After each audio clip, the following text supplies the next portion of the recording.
Bismillahirrahmanirrahim. Assalamualaikum warahmatullahi wabarakatuh.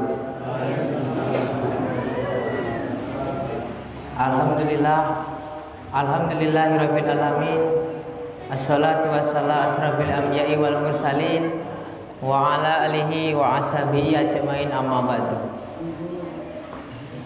Pertama-tama marilah kita panjatkan puja dan puji syukur kehadirat Allah Subhanahu wa taala yang telah memberikan kita rahmat, hidayah, kesempatan, kesehatan sehingga kita bisa melaksanakan sholat isya dan tarawih berjamaah dengan keadaan sehat walafiat.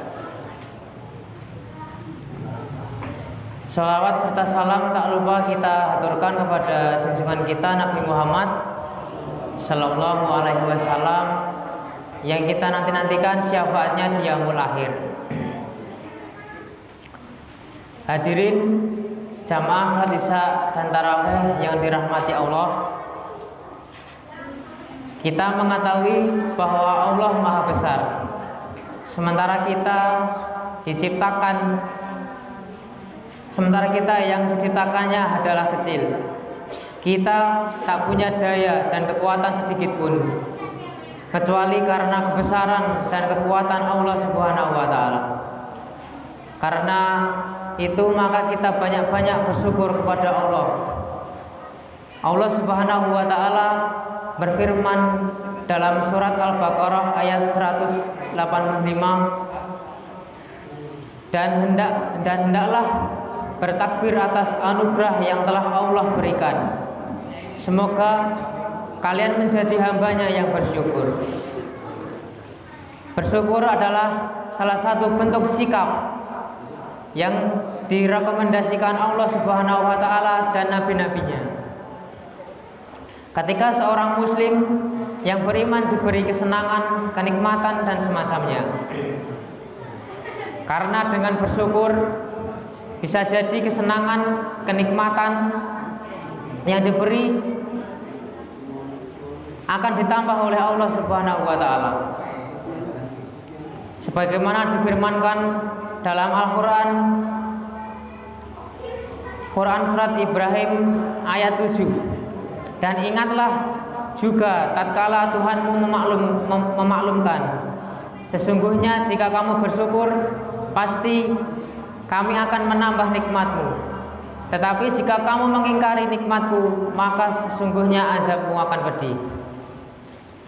Syukur merupakan satu perbuatan hati yang akan menarik seseorang pada rasa damai, tentram, dan bahagia. Ia juga akan mendapatkan kesuksesan baik di dunia maupun di akhirat, sekaligus mendapatkan pahala, kenikmatan yang terus bertambah dari Allah Subhanahu wa taala.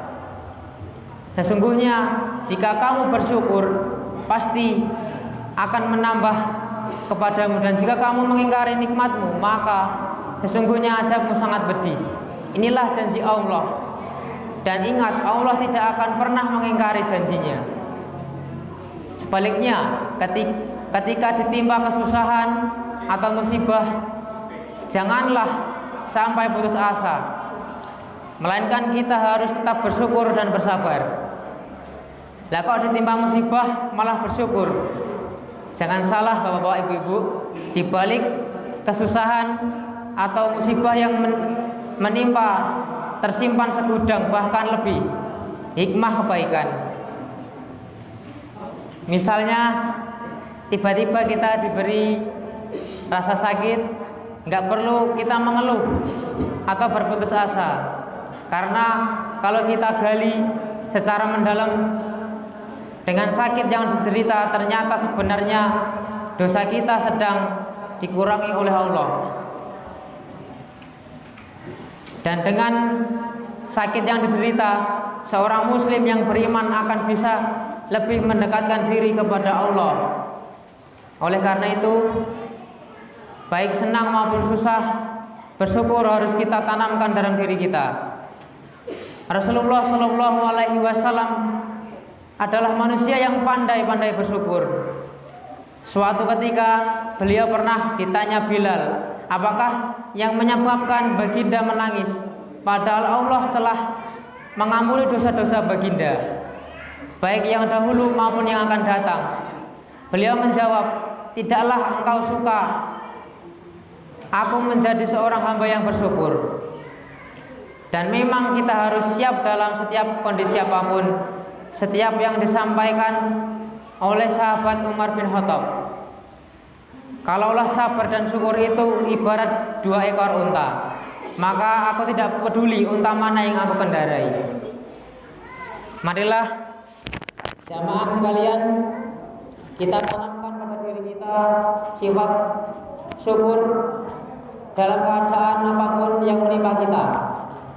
Jangan sampai kita termasuk orang-orang yang mengingkari nikmat Allah sehingga kita dapat azab dari Allah Subhanahu wa taala. Nauzubillah min dzalik. Demikian itu saja yang dapat saya sampaikan. Apabila ada salah kata saya mohon maaf. Wassalamualaikum warahmatullahi